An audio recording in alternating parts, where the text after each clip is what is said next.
BJP ये कह रही है कि बीजेपी नीतीश जी के नेतृत्व में चुनाव होगा। ये नहीं कह रहे हैं कि इस 25 से 30 नीतीश ही रहेंगे।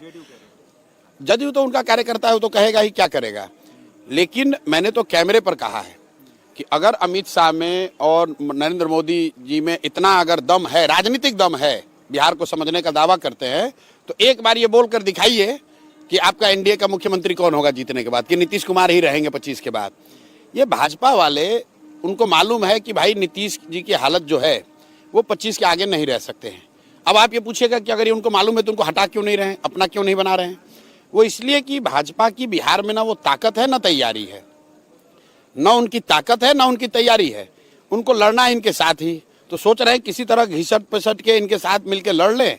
और उनका अपना आकलन है कि अगर हमको बहुमत मिल जाए कोalition को, तो नीतीश को हटाकर हम लोग अपना कोई बना लेंगे। जेडीयू को कितनी सीटें आप दे रहे हैं? इससे पहले भी आपने कई बार आकलन किया। नहीं, मैं अपना आकलन, जो लोग मेरे को पिछले 5-10 साल में फॉलो किए हैं उनको मालूम है, मैं आकलन एक बार करता हूँ फिर बदलता नहीं हूँ रोज। नीतीश कुमार के जदयू को 25 से कम सीट आएगी, चाहे वो किसी भी कोalition में लड़ लें, किसी भी कोalition में लड़ लें। जब नीतीश बाबू, आपको याद होगा, लोकसभा में इंडिया गठबंधन में थे, तो मैंने कहा था कि अगर इंडिया गठबंधन में लड़ेंगे तो इनको 5 सीट नहीं आएगा। डर के मारे भागे फिर भाजपा के साथ। अभी मैं आपको बता रहा हूं कि नीतीश कुमार को विधानसभा में जदयू को 25 सीट से कम ही आएगा।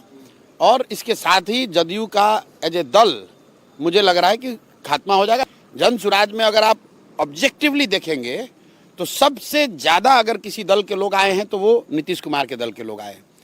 इसलिए कि मेरे साथ उन्होंने पहले काम भी किया हुआ है, इसलिए भी कि वो लालू जी के पार्टी में जा नहीं सकते हैं क्योंकि लालू के विरोध में ही उन्होंने राजनीति करी है। और भाजपा में वो जाना नहीं चाहते हैं क्योंकि भाजपा के साथ कोalition में रहते हुए भी अगर वो जदयू में थे तो इसका मतलब कि वो भाजपा के विचारधारा से पूरी तरह से इत्तेफाक नहीं रखते।